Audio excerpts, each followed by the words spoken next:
আন্তর্জাতিকভাবে যারা কাজ করে মায়ের প্যাচ বোঝেন না, ওরা কিন্তু এটা খুব গভীরভাবে নেয়। জঙ্গি নাটক সাজিয়ে এই মনিরুল ইসলাম যা করেছিল সব এখন বিশ্বে ধরা পড়ে যাচ্ছে।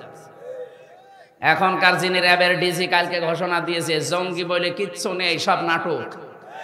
এই কথা বলছেন, এই কথাগুলো যাবে না বিশ্বে, তখন এমনি ফাঁস হয়ে যাচ্ছে। কারণ আমাকে নিজেও তো ধরেছিল জঙ্গি বলে। কিসের জঙ্গি? আমারে যদি জামাত বলে ধরতো তাও একটা কিছু পেত। এমন একটা নাম দিয়েছে, মাটির নিচে ছিলাম আমি 10 দিন।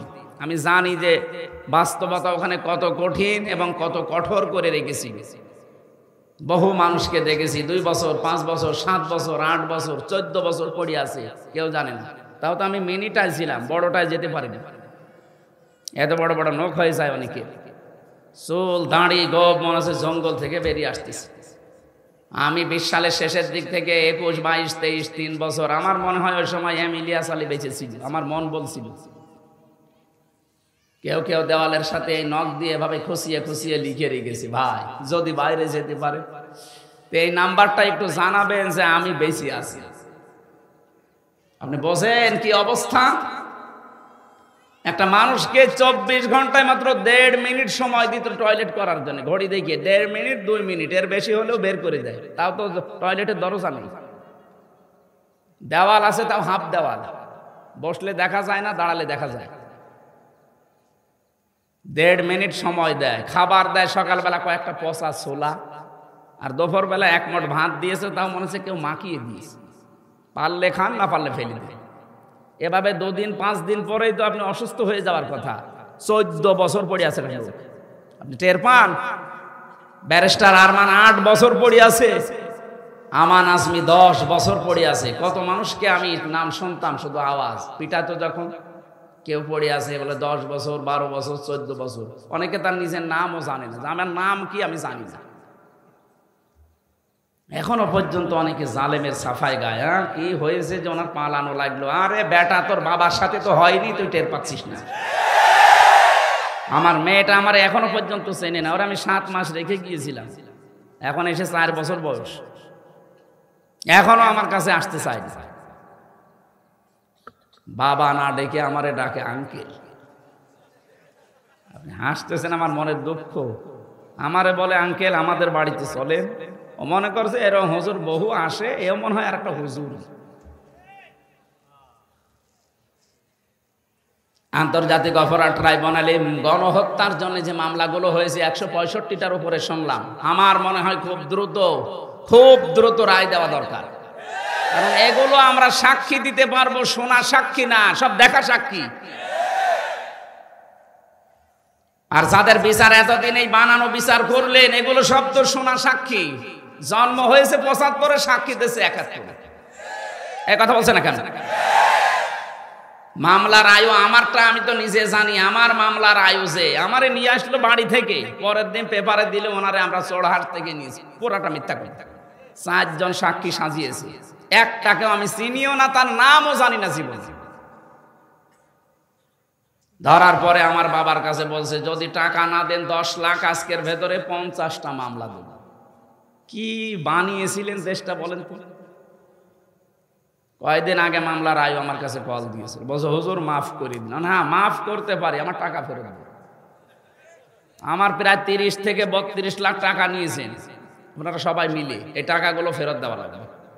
আর 3 বছর আমার মতো ফাঁসির কন্ডেম ছেলে যোগাযোগ বিচ্ছিন্ন থাকা লাগবে। তারপরে আস্তাগফিরুল্লাহ পড়বেন। এখন আস্তাগফিরুল্লাহ পড়ে কোনো লাভ নেই, কারণ আপনি তো আল্লাহর কাছে দোষ করেননি, দোষ করেছেন কার কাছে? সে আয়াতে আমি পড়েছি আজকে।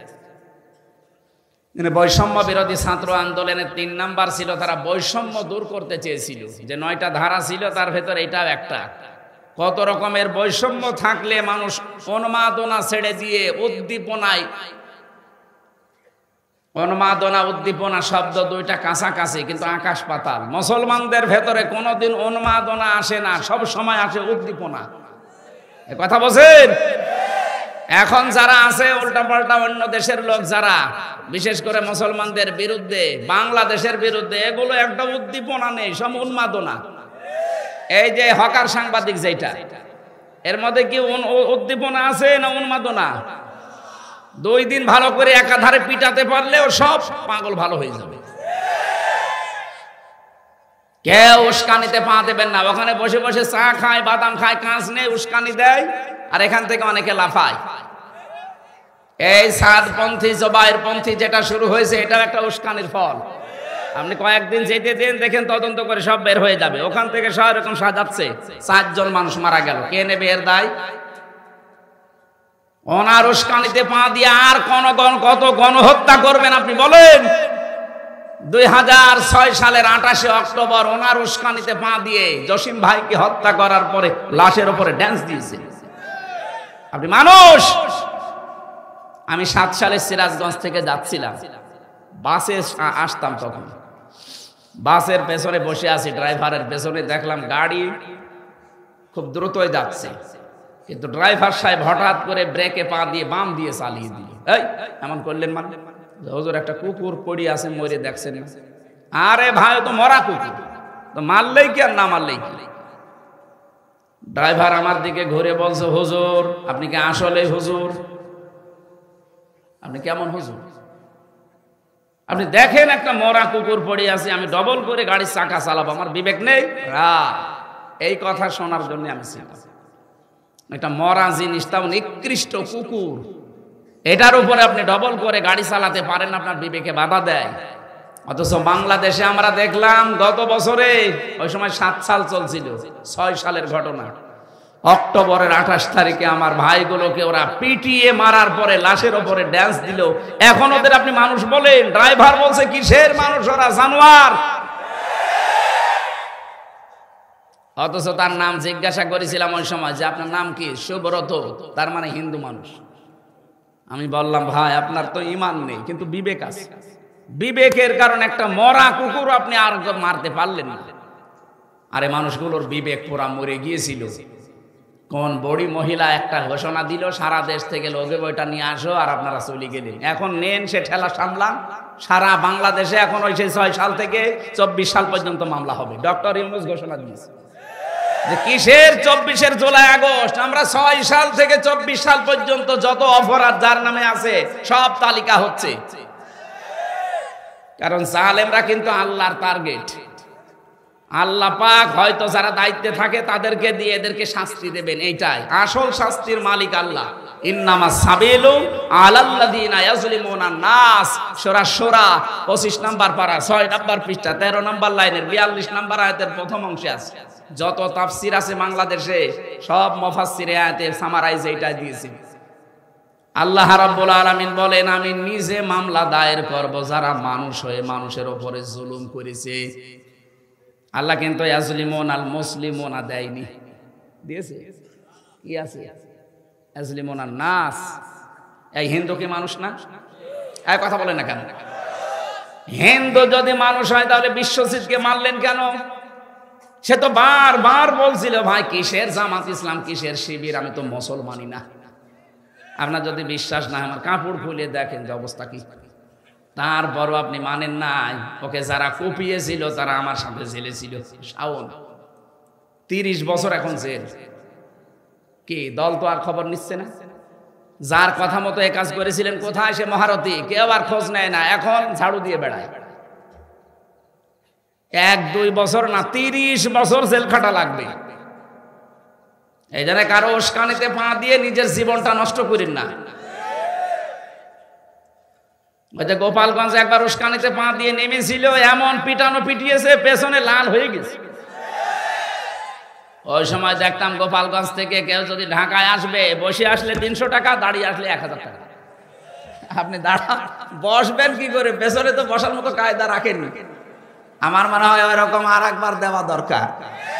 উস্কানিতে যেই পা দেবে তারে এমন ভাবে লাল করা দরকার ও যেন অন্তত বসতে না পারে। দেশটা শান্ত হয়ে যাচ্ছে। পৃথিবী শান্ত হয়ে যাওয়ার পরে যারা অশান্ত করার চেষ্টা করে এরা আল্লাহর মামলার আসামি। সুতরাং আপনি আমির হামজার মামলার আসামি না হলেও আল্লাহর মামলার আসামি হয়ে যাচ্ছে।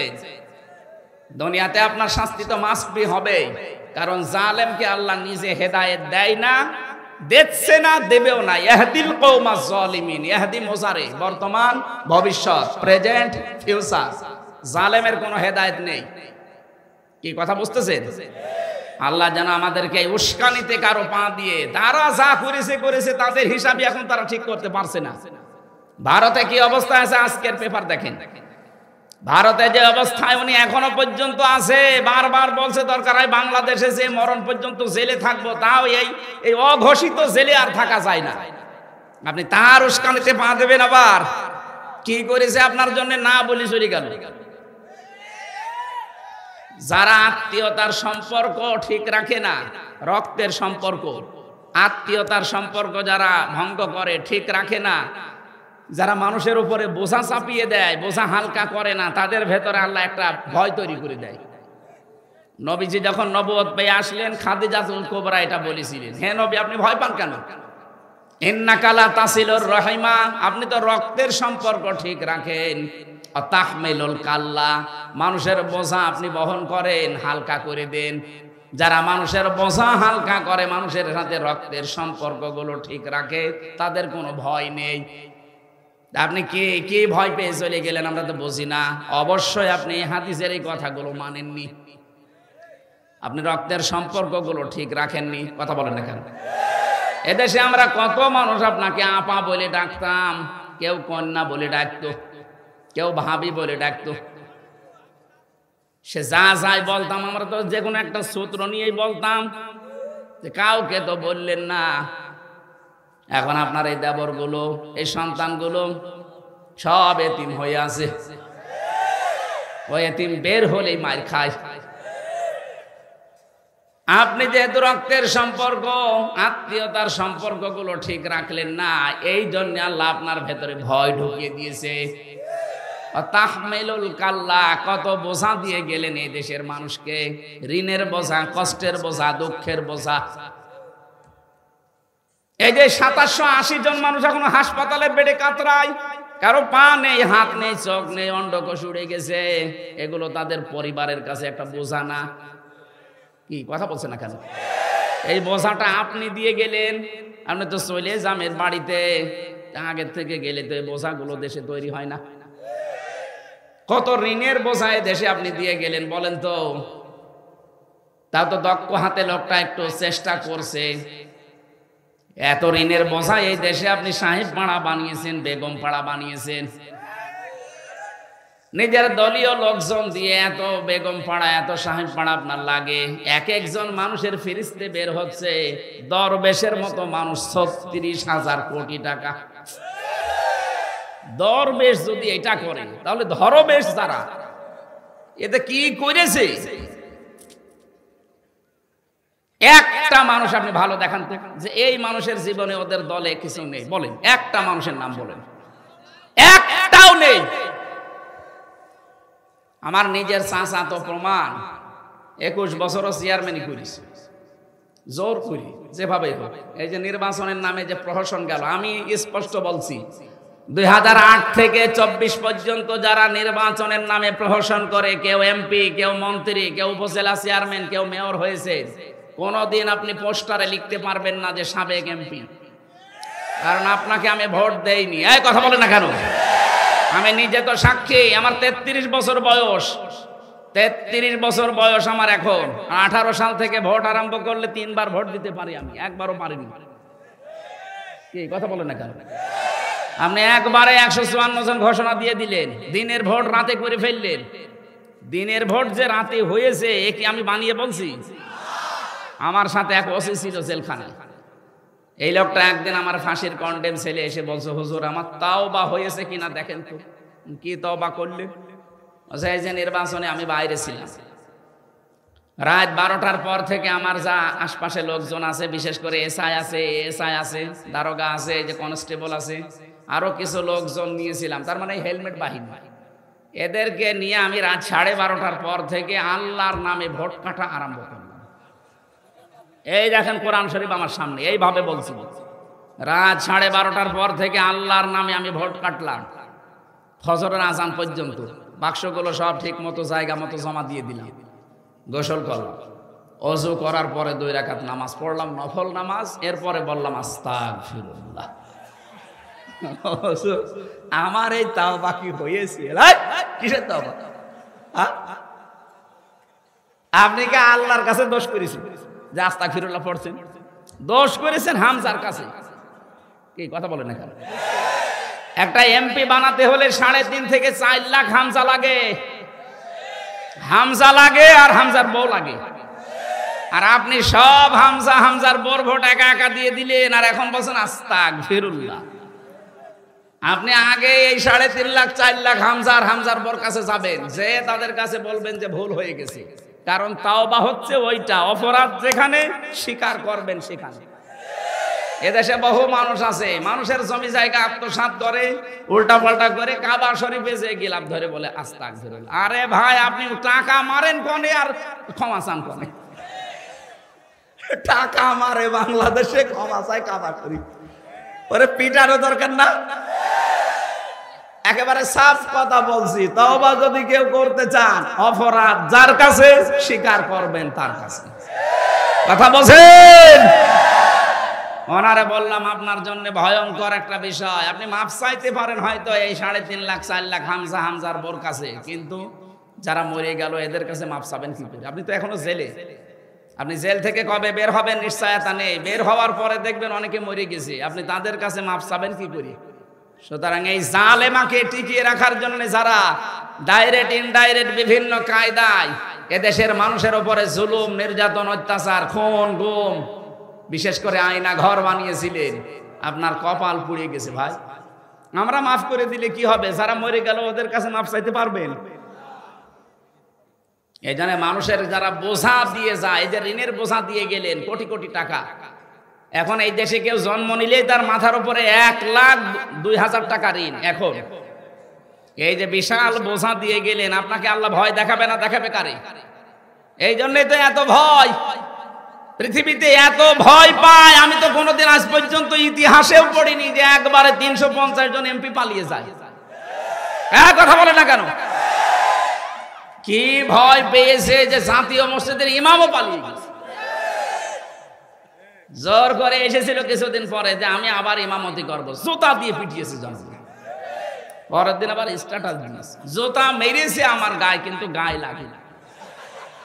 শয়তান যদি আমার মনে হয় থাকতো, শয়তানও হাসতো যে আল্লাহ তুমি আমারে শয়তান বানিয়েছো, আমি কি করেছি?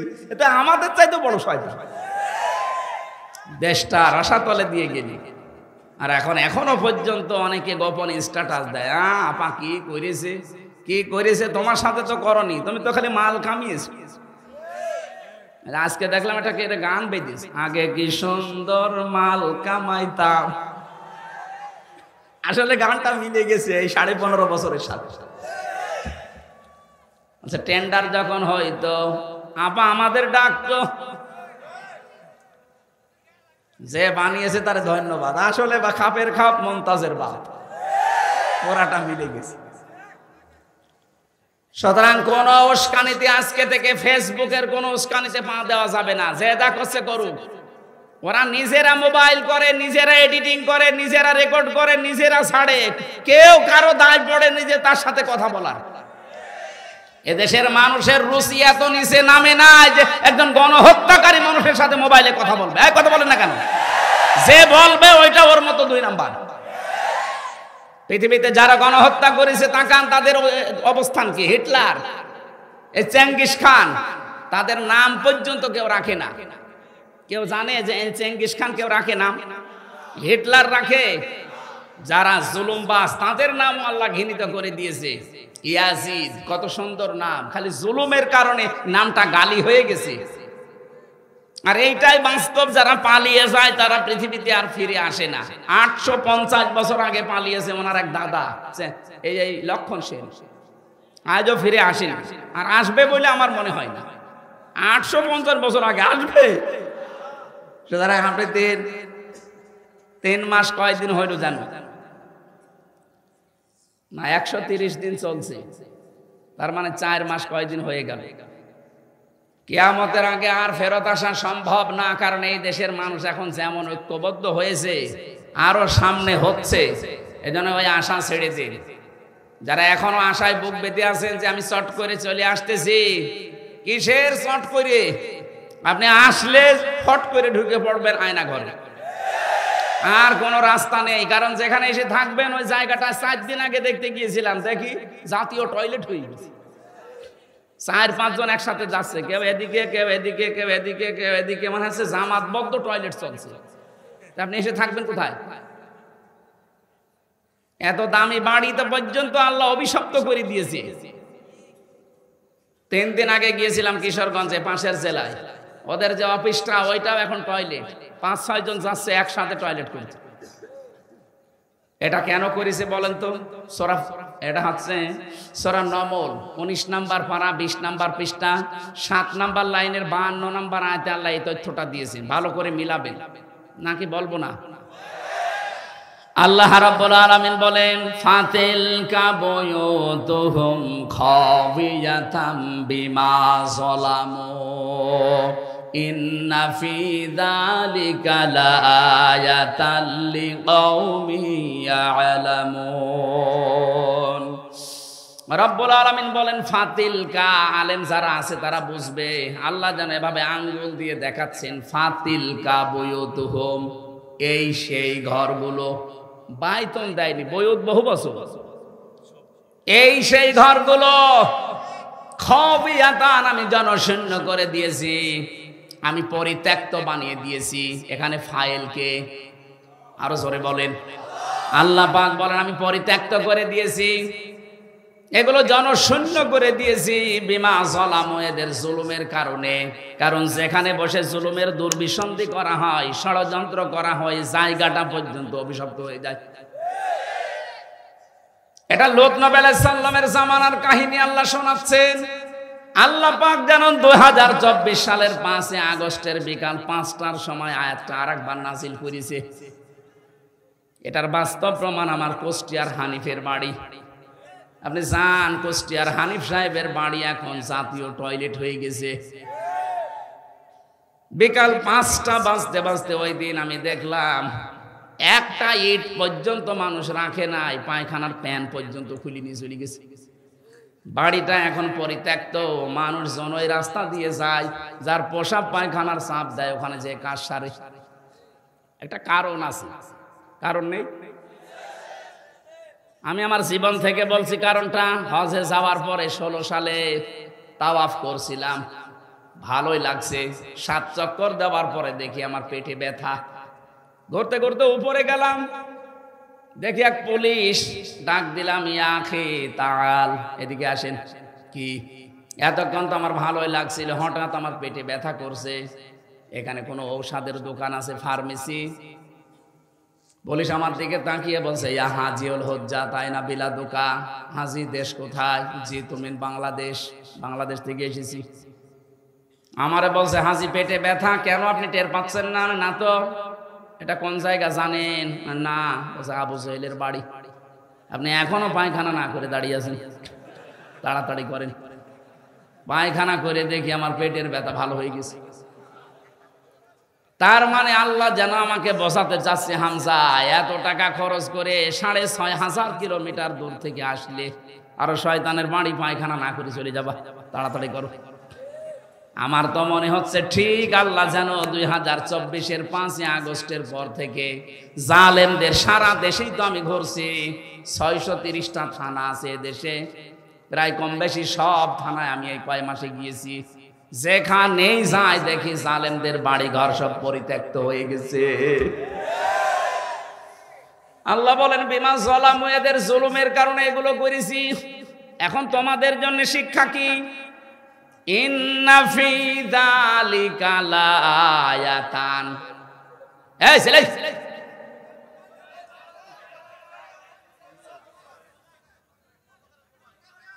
কার মোবাইল এখানে? কে বলে কি?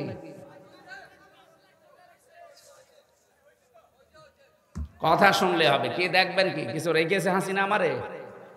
সব শেষ করে দিয়েছে। 3টা বছর আমিও ছিলাম এই মানে আয়না ঘরের মতো, ফাঁসির কন্ডেম ছেলে, অতটুকু জায়গা 24 ঘন্টা আমারে তালা লাগিয়ে রাখে।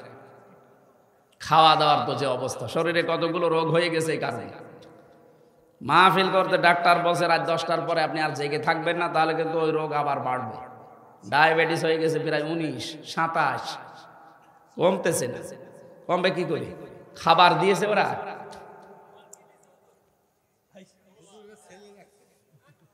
ছেলে আসলে স্বাভাবিক হতে পারছি না, কিন্তু মানুষের আবদার তো ফেলা যায় না, বাড়ি যেয়ে পড়ে থাকে।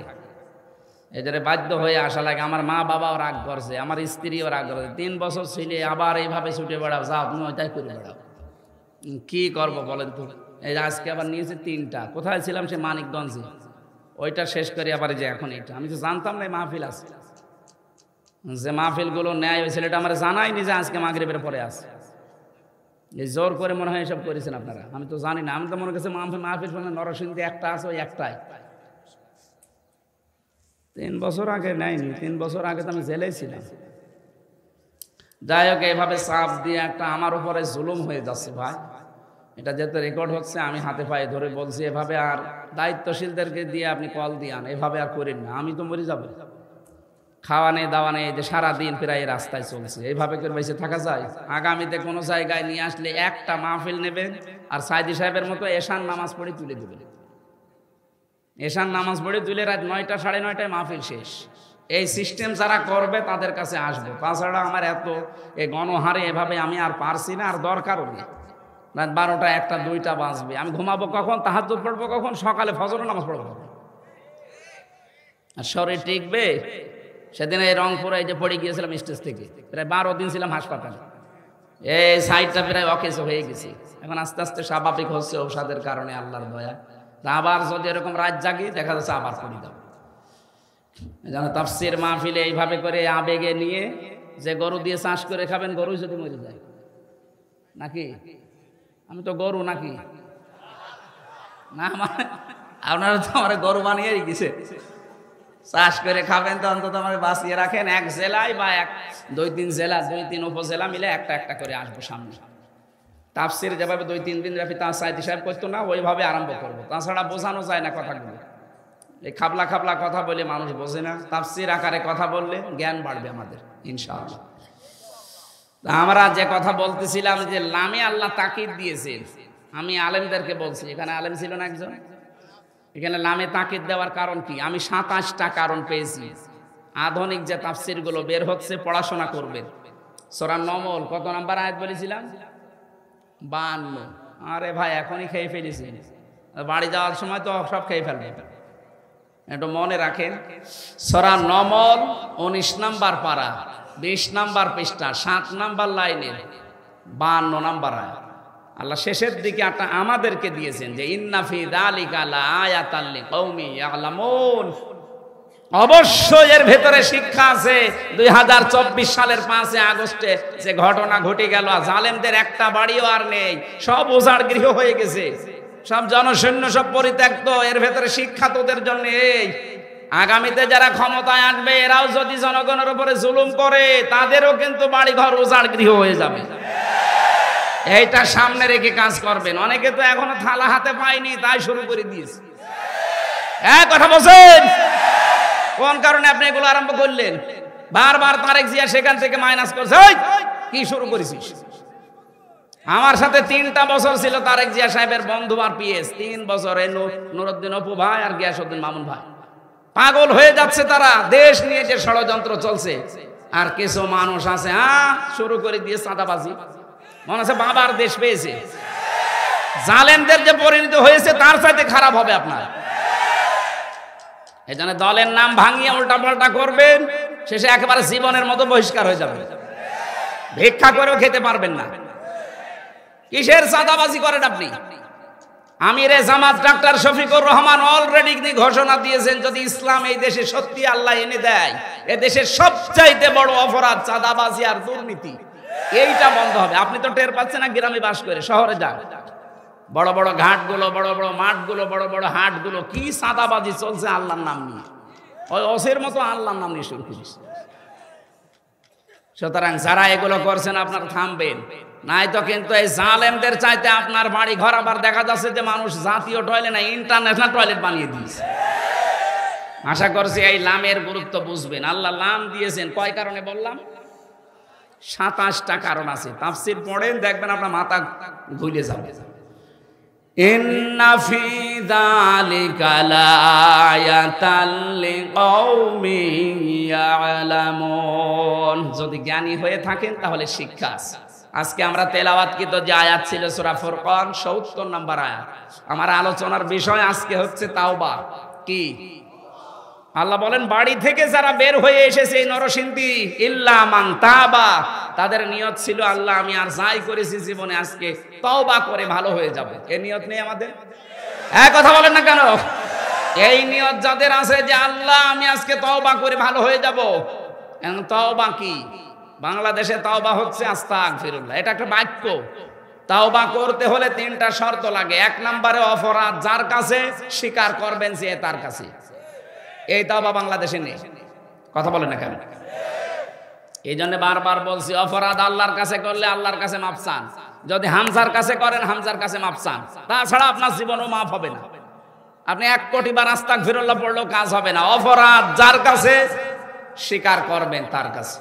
এখন তার কাছে স্বীকার করে যদি দেখেন যে তার আমি ক্ষতি করে ফেলেছি, এই যে 15.5 বছরে যারা অপরাধ করলেন, আপনার কারণে এই লোকটা তার উপরে চেয়ারে উঠতে পারে নাই, দলীয় পরিচয় নেই, এই জন্য উঠতে পারে না। এই কথা বলছেন না কেন? আপনার কারণে এই লোকটা ব্যবসা করতে পারে নাই, এই 15.5 বছরে মিথ্যা মামলা দিয়ে মিথ্যা সাক্ষী দিয়ে তার জীবনটা নষ্ট করে ফেলেছে। কিচ্ছু জানে না, ঘরে ঘুমিয়ে আছে, চোখ খুলে দেখছে হাজতে। কি গো তুই গাছ কেটেছিস কখন? স্বপ্নে। এইটাই চলছে। এক একজনের নামে মামলা দিয়েছে 313টা, 557টা মামলা পেয়েছি আমি। কবে বের হবে আর কবে হাজিরা দেবে আর কবে মামলা মিটাবে? বলেন কি করেছেন আপনি? আর এখন বলেন যে কি করেছি, কি করেছি আপনি তো টের পাচ্ছেন না ভাই। যাদের সাথে হয়েছে তারা টের পাচ্ছে। বিএনপির চাঁদপুরে বাড়ি, নোয়াখালী লক্ষ্মীপুর চাঁদপুর নেই, ওখানে এক যুব দলের একটা ছেলে আমার সাথে ছিল ওই মাটির নিচে। কি যে অত্যাচার তার উপরে করতো রাত হলে। এসব ছাত্রলীগের এই ছেলেরা আমার মনে হয় ভাড়া করে নিয়ে আসতো রাতের বেলা, ওদেরকে সারা রাত ধরে পিটাই পিটাই। অজ্ঞান যখন হয়ে যেত তাড়াতাড়ি করে ডাক্তার নিয়ে এসে কি এবার কি করে আবার ইঞ্জেকশন দিয়ে আবার শুরু করতো। মাঝে মাঝে রাতের বেলা এসে বলতো অমুক এই রেডি হ, তোর সময় শেষ। তার মানে ক্রস ফায়ার দেবে। সারা রাত ধরে গাড়িতে সারা দিন ধরে ঘোরাতো ঢাকায়, চোখ আর হাত মুখ বেঁধে পেছনে নিয়ে সারা দিন সারা রাত ঘোরাচ্ছে। শেষে এই রাত 10টা 11টার সময় কোথায়? এই গাজীপুরে এক জঙ্গলের ভেতরে। ওখান থেকে হাত খুলে দিয়ে বলছে তুই দৌড়া। যেই দৌড়াবেন পেছন থেকে গুলি করে বলবে ক্রস ফায়ারে মরে গেছে। এই ছিল নাটক বাংলাদেশে। আপনি এইটা করে এখন বলছেন আস্তাগফিরুল্লাহ। আরে ভাই আপনি অপরাধ করেছেন যার কাছে, যার ছেলেটা হারিয়ে দিলেন, যার মেয়েটা হারালেন, যার বাবাকে হারিয়ে দিলেন, আগে তার কাছে যান। যে বলেন যে তোদের ক্ষতি হয়ে গেছে আমার দ্বারা, এই ক্ষতিপূরণ আমি দিতে রাজি আছি। টাকা তো মাল কম কামাননি, আগে টাকাগুলো ফেরত দিন। এক কথা বলছেন না কেন? গত 8-9 দিন আগে এই বগুড়া থানায় এক ওসি ছিল। এই ওসি আমার মাহফিলে বাধা দিয়ে আমারে তাড়া দিয়েছিল 2 কিলোমিটার মাঠের ভেতরে, হাত পা কেটে। সে ধানের ভেতরে রাত 11টা-12টা বাজে তখন। মাহফিল থেকে কেবল নেমেছি আর 8-10 জন মিলে তাড়া দিয়েছে। শেষে গাড়িটা ধরে নিয়ে গেল। আমার সাথে আব্দুল বারি ভাই ছিল, তার কাছে 1,13,000 টাকা নিয়েছে। বলছে গাড়ি ছেড়ে দেবো, টাকা দিন। এই টাকাগুলো নিয়ে এই যে 5 তারিখের পরে এখন ওর নামে বিভাগীয় মামলা, এখন ওরে বদলি করে দিয়েছে সেই কক্সবাজারে উখিয়ায়। ওখান থেকে সেদিন সিরাজগঞ্জে দেখে চলে এসেছে। কিভাবে লাইন পেয়েছে আমার। আসার পরে আমি চা খেতে বসলাম, আমারে বসে হুজুর মাফ করে দিন। কে আপনি? জামাই সে ওসি। আরে শয়তান তোরে খুঁজতেছি। কিসের মাপ? আগে ওই 1,13,000 টাকা দে। এই যে বাড়ি ভাই বসে আছে, এই টাকাগুলো ফেরত দে আগে। টাকা কাছে নেই, টাকা কাছে নেই, মাল তো 15 বছরে কম কামাওনি, আগে টাকা ফেরত দিবা, এরপরে আস্তাগফিরুল্লাহ। সময় নিয়েছিল মনে হয় 7 দিন না কয়দিন, এখন টাকা ফেরত দিয়েছে। যাকে ইমান আছে মনে হয়। তাছাড়া পুলিশের কাছে টাকা গেলে যে ফেরত আসে আমি এই প্রথম দেখলাম। আমার টাকা এখন আমার বাবা যেগুলো দিয়েছিল এখনো ফেরত দেয়নি। ওই টাকাগুলো আমি চাই। যারা দায়িত্বে আছেন সব তো চাকরিচ্যুত, এখন এক আসাদ পালিয়েছে, আর এক আসাদ আমার দায়িত্বে ছিল কাউন্টার টেররিজমে। এটা একেবারে টাটকা নির্ভেজাল শয়তান। আমি তো আর শয়তান দেখিনি, কেউ যদি শয়তান দেখে আমার মনে হয় ওর দিকে তাকালে মনে হবে যে এটা একেবারে নির্ভেজাল শয়তান। কি আচরণ করতো মানুষের সাথে, কিসের আলেম আর কিসের জালেম, ওর কাছে সব খালি টাকা ছাড়া কিচ্ছু বোঝে না।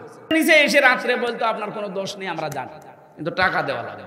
আর এমন আছে আমার বাবার কাছে টাকা পাই, টাকা দিই।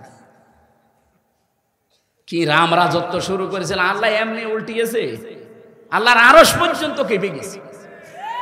এই বিডিআর হত্যার নাম নিয়ে বিডিআর বিদ্রোহ নাম দিয়েছে। কিসের বিদ্রোহ? নিজেরা এই কাজে ভারতের ইশারায় করে 57 জন মানুষকে দুনিয়া থেকে বিদায় করে দেবে। এগুলো তৈরি করতে কত কাঠখড়ি পুড়িয়েছিল বাংলাদেশ, আপনি পান। 900 মানুষ আমার সাথে জেলে, এই বিডিআর একেবারে কিচ্ছু জানে না। একটা লোক পেয়েছিলাম মুরব্বী, বছর 1 মাস পরে আমার রিটায়ার্ড হয়ে যাবে, অথচ 14 বছর আমি জেলে আছি।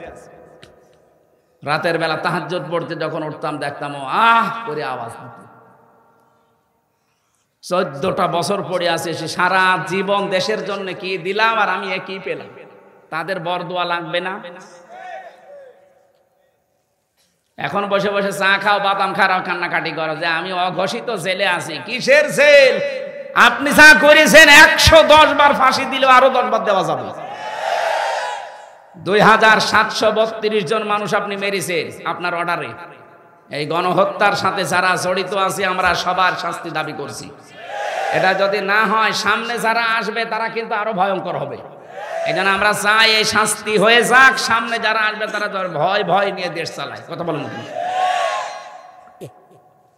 তাহলে তাওবার প্রথম শর্ত, অপরাধ যার কাছে ক্ষমা চাবেন তার কাছে। ক্ষমা চেয়ে যদি দেখেন যে আমি ক্ষতি করে ফেলেছি, তার ক্ষতিপূরণ দেবেন। কথা বলেন না কেন? এই তাওবা আমরা চাই কিনা, নাকি খালি আস্তাগফিরুল্লাহ?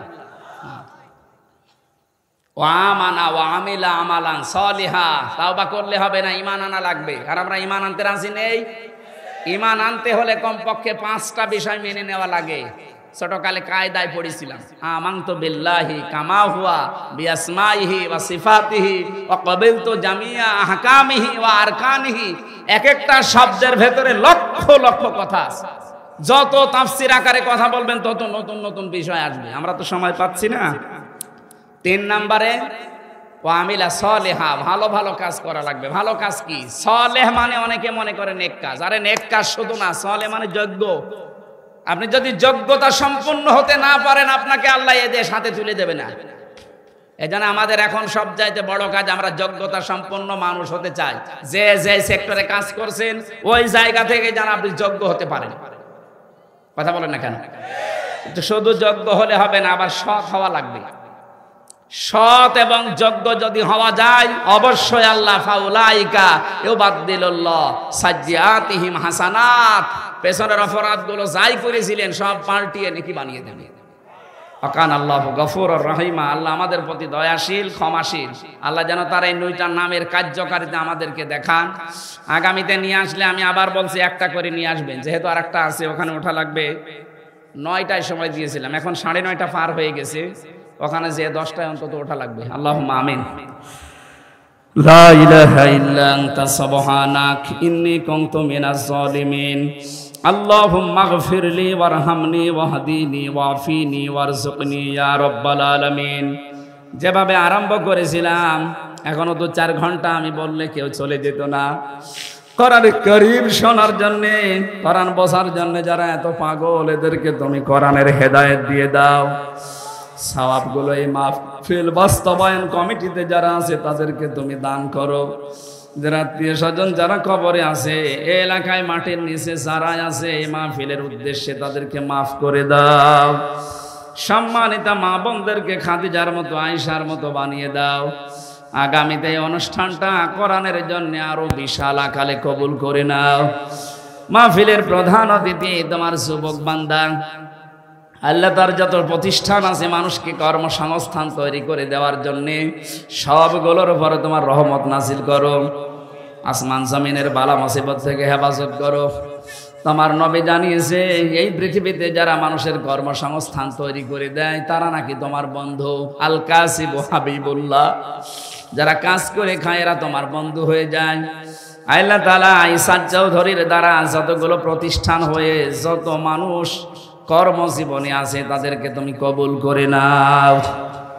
আজকের মাহফিলের সভাপতি শ্রদ্ধাভাজন বড় ভাই জনাব উপাধ্যক্ষ আফজাল হোসাইন, আল্লাহ তাআলা তাকে কবুল করো। সহ সভাপতি আল্লাহ খান সাহেবকে মঞ্জুর করে নাও। যত মানুষ আমরা এসেছি আমাদের জায়েজ আশাগুলো পূর্ণ করে দাও। বারাকাল্লাহু লানা ওয়া লাকুম ফিল কোরআনিল আযীম। লা ইলাহা ইল্লাল্লাহু মুহাম্মাদুর রাসূলুল্লাহ।